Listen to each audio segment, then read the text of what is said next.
یہ جو حل ہے نا، یہ بہت ساری چیزوں کے ساتھ جڑا ہوا ہے. یہ ہمارے فیملی سسٹم کے ساتھ جڑا ہوا ہے، یہ تربیت کے ساتھ جڑا ہوا ہے،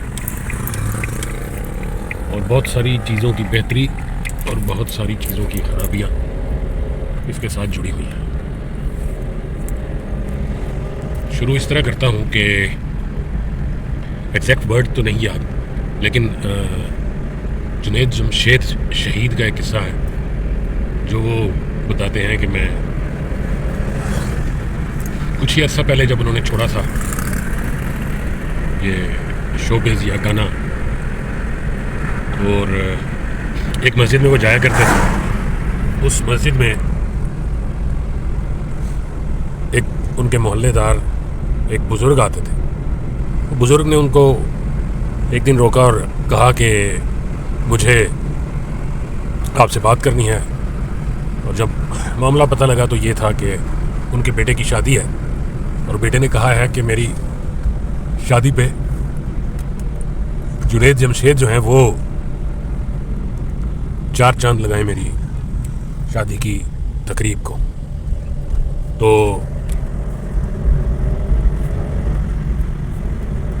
جنید جمشید نے اب ایگزیکٹلی جیسے میں نے پہلے کہا مجھے نہیں یاد، انہوں نے کہا میں آپ کو بتاتا ہوں کچھ اس طرح. پھر انہوں نے اپنی جو جہاں پہ وہ تربیت چلتی ہے سب کی، اس نئے راستے پہ، عظیم راستے پہ وہ چل رہے تھے، وہاں پہ اپنے استاد سے بات کی. ہاں، ایک اور چیز، جب وہ بات کر رہے تھے تو انہوں نے کہا آپ اپنے بچے کو سمجھائیں، یہ تو چیزیں مطلب بڑے پیار سے انہوں نے ان سے بات کی. تو انہوں نے کہا بچہ بڑی ضد کر رہا ہے، اب اس کو کیا بندہ سمجھا سکتا ہے، اللہ کو معافی ہو جائے گی. مطلب کچھ اس طرح کی سچویشن تھی. تو جنید جمشید نے جب اپنے استاد کو بتایا تو وہ کہتے ہیں وہ رونے لگ پڑے، داڑھی بھیگ گئی، بہت روئے. جب پوچھا تو میں نے کہا یار، انہوں نے کہا، استاد نے کہا میں اتنا عرصہ زندگی گزار لی ہے، میں آج تک اس باپ کو ڈھونڈ رہا ہوں جو اللہ کو سمجھانے کی بجائے اپنے بچے کو سمجھائے کہ اس چیز سے جب اللہ نے منع کر دیا تو پھر منع ہو جاؤ، بجائے اس کے کہ وہ کہہ رہا ہے کہ بچہ ضد کر رہا ہے، اللہ دی خیر ہے. مطلب واقعی ایسا ہی نہیں ہو رہا. اب آ رہا ہوں اس سولوشن کی طرف. ہماری آج پاکستان میں جو شادیاں ہو رہی ہیں، جس طریقے سے ہو رہی ہیں، جس طریقے سے، اور جو رسمیں ہم ادا کر رہے ہیں اپنے فرض سمجھ کے، اور کچھ چیزوں پہ ہم نے مہر لگا دیا ہے کہ یہ اس سے کم ہونا ہی نہیں چاہیے.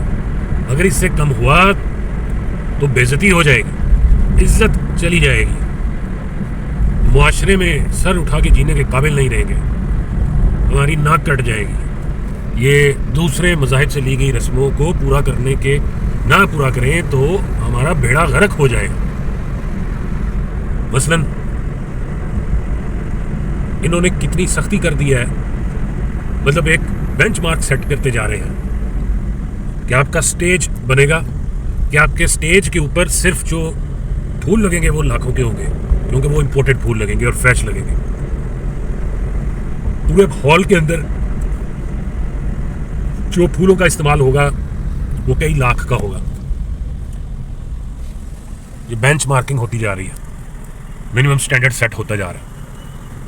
اب جن کے پاس بے پناہ ہے وہ اس کو اپنے ٹشن، اپنے شو آف کے لیے کرتے ہیں. کیوں نہیں کرتے بھائی؟ جس ملک میں مائیں باپ اپنے بچے کو اسکول میں داخل، بڑے اسکول میں اس لیے کراتے ہیں کہ معاشرے میں ہمارا نام ہوگا، بچے کا نام ہوگا، ہماری عزت بڑھے گی کہ ہمارا بچہ اس اسکول میں پڑھ رہا ہے، بچے کا پروفائل اپ ہوگا.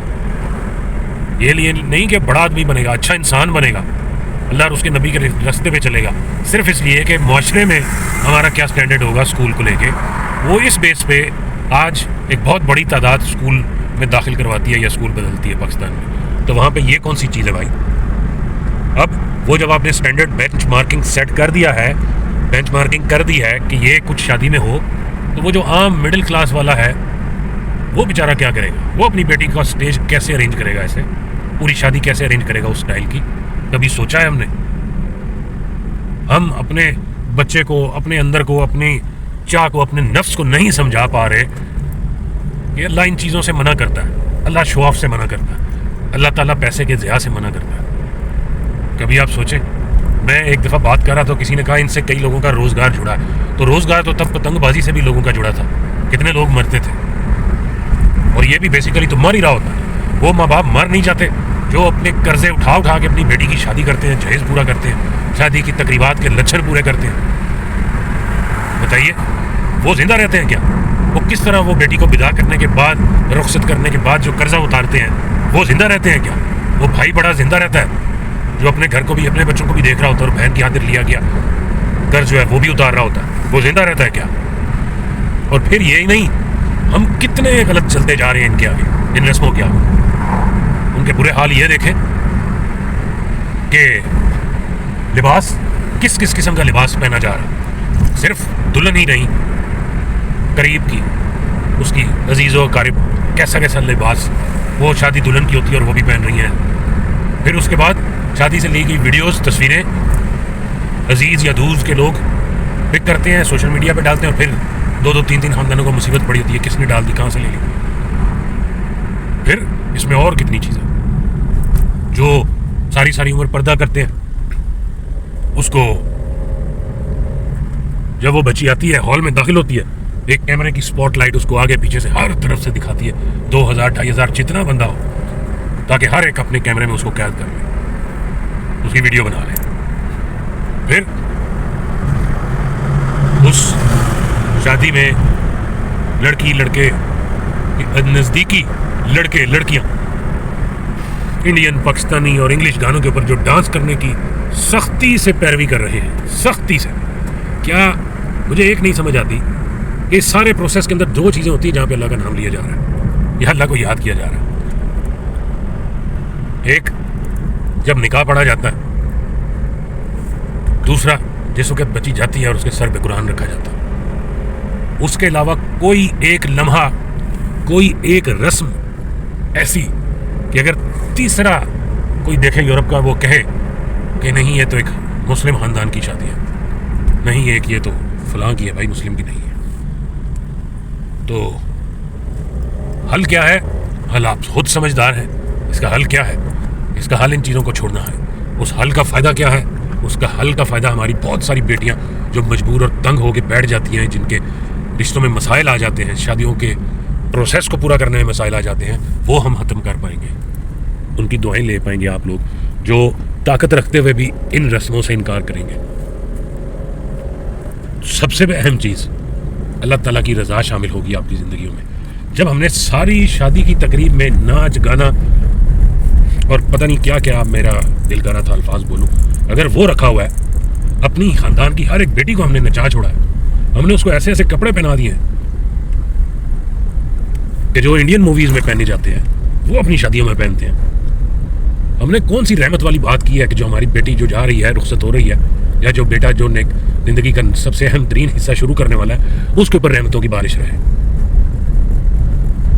نکاح نامہ سائن کرنا تھا، قاری صاحب کو بلانا تھا، دعا ہونی تھی، وہ تو مجبوری تھی، اس کے بغیر اجازت ہی نہیں تھی ملنے کسی سے. سر پہ قرآن رکھنا تھا، نہ رکھتے تو کوئی نہ کوئی بول دیتا بھائی وہ لے کے آؤ. بس یہ دو چیزیں، ان کی بیس پہ ہم کہتے ہیں ہماری بیٹی کا خیال رکھنا، ہمارے بچے کی آنکھوں میں آنسو نہ ہے. ہر چیز پہ قادر اللہ کی ذات ہے. کیا ہم اس سارے پروسیس میں اس کی سن رہے ہیں؟ جہیز دینے کی اجازت دی ہے اس نے. ان چیزوں کی اجازت ہے کسی طرح، پیسے کے ضیاع کی، ناچ گانے کی، اپنی بچیوں کو اس قسم کے لباس میں پہنے ہوئے اس قسم کی حرکتیں کرنے کی ایسی کوئی اجازت دی ہے؟ اور بہت سارے لوگوں کے پاس ایکسکیوز ایک یہ بھی ہوتا ہے کہ یہ موقع ایک ہی دفعہ آتا ہے، اور ٹیسٹ بھی آپ کے ہر 15 منٹ کے بعد نہیں ہوتے. کم ہی ٹیسٹ کرتا ہے اللہ تعالیٰ اپنے خاص بندوں کو. اور اگر ادھر آپ کامیاب ثابت ہو گئے، کھڑے رہے فولاد بن کے، تو کامیابی ہے ادھر بھی، اس دنیا میں تو ہے ہی، ادھر بھی کامیابی ہے. لیکن اگر آپ بہ گئے لوگ کیا کہیں گے، سر اونچا کر کے رکھنا ہے، ہم نے معاشرے میں دکھانا ہے، ہماری ویڈیو سارے خاندان نے دیکھنی ہے، سب سے اچھا گانا، سب سے اچھی لائٹس، سب سے اچھی ارینجمنٹس، سب سے مہنگے فلارز اور سب سے مہنگے ڈیزائنر شوٹنگ والے کے پاس ہم نے جانا ہے، اور جولری تو ایسی کہ جو دیکھے انا ہو جائے. اس کے بعد پھر ہم کیا ایکسپیکٹ کرتے ہیں؟ پھر اگر اللہ تعالیٰ اس کا گھر بساتا ہے تو یقین کریں ہمارا تو اس میں کوئی کام نہیں ہے، ہماری کوئی اس میں کوشش نہیں ہے، بلکہ ہم نے تو تباہی کا سامان کر کے دیا اپنی بچی کو. اگر پھر بھی بس رہا ہے تو یا اللہ ہم بہت گنہگار ہیں، تو ہمیشہ میں معاف کرنے والا، پھر یہی کہہ سکتے ہیں. لیکن دیکھ تو رہا ہے نا کہ ہم نے کتنی کوشش کی، ہم نے کوشش اچھے پن کی یا برے پن کی اللہ تعالیٰ کے راستے پہ چلنے کی یا دوسرے مذاہب کے لوگوں کو فالو کرنے کی. ویڈیو سے ہو سکتا ہے بہت سارے لوگوں کے دلوں کی آزاری ہو، دل آزار ہوئے ہوں، دلوں کو برا لگا ہو، لیکن آپ سے ریکویسٹ ہے، سب سے آپس میں بات کریں گے، غصہ کریں گے، اس کے بعد جب آپ اکیلے ہو نا تو پھر یہ سوچئے گا ان چیزوں پہ اکیلے ہو کے. دوسرا سب سے ضروری، اپنے آپ کو ایک مڈل کلاس، ایک لوور مڈل کلاس اور ایک غریب کی جگہ رکھ کے سوچئے گا کہ وہ جب اپنے بچی کی شادی کرے گا یا کرے گی، وہ ماں یا باپ، ان کی کیا سچویشن ہوگی. اگر آپ ان کی جگہ ہوتے تو کیا فیل کرتے، اگر آپ کی بیٹی اس بیٹی کی جگہ ہوتی تو اس کے ساتھ کیا گزرتی، پھر بتائیے گا. تیسری اور آخری بات، ادھر تو یہ چیزیں انجوائمنٹ کے نام پہ کر لی، شادی ایک ہی دفعہ ہونی ہے، یہ دن ایک ہی دفعہ آنا ہے، انجوائمنٹ کر لینے دو. لیکن قیامت والے دن اس کے جو آؤٹ کمز ہیں نا وہ بڑے بھگتنے مشکل ہوں گے، اور تب یہ عالم ہوگا کہ ہم اپنے بچوں، اپنے باپ، اپنے بھائی، ہم ساروں کے نیکیاں لے کے اپنے ترازوں میں ڈالنے کا کہیں گے، لیکن کچھ سنوائی نہیں ہوگی. آج کی ویڈیو کا ایک ٹاپک جو تھا وہ بڑا سخت تھا، بڑا عجیب تھا، لیکن آپ یقین کریں ریسنٹلی دونوں ایکسٹریم دیکھے، ضیاء والے بھی، جہاں پہ ضیاء ہوا، بہت سارے ابھی یہ بھی نظر سے گزرے جہاں پہ دھجیاں اڑا دی گئیں اسلامی اقدار کی، اپنے علاقے کی، کیا کہیں. اور وہ بھی نظر سے گزرتے ہیں جو بیچارے مجبور ہو جاتے ہیں، ہڈی پسلی ایک کر لیتے ہیں بوڑھے ماں باپ، صرف اس لیے کہ ہماری بیٹی کے لیے وہ سب کچھ کر لیں جس سے ہمیں باتیں نہ سننی پڑیں، چاہے ہم ساری عمر بعد میں بھگتتے رہیں.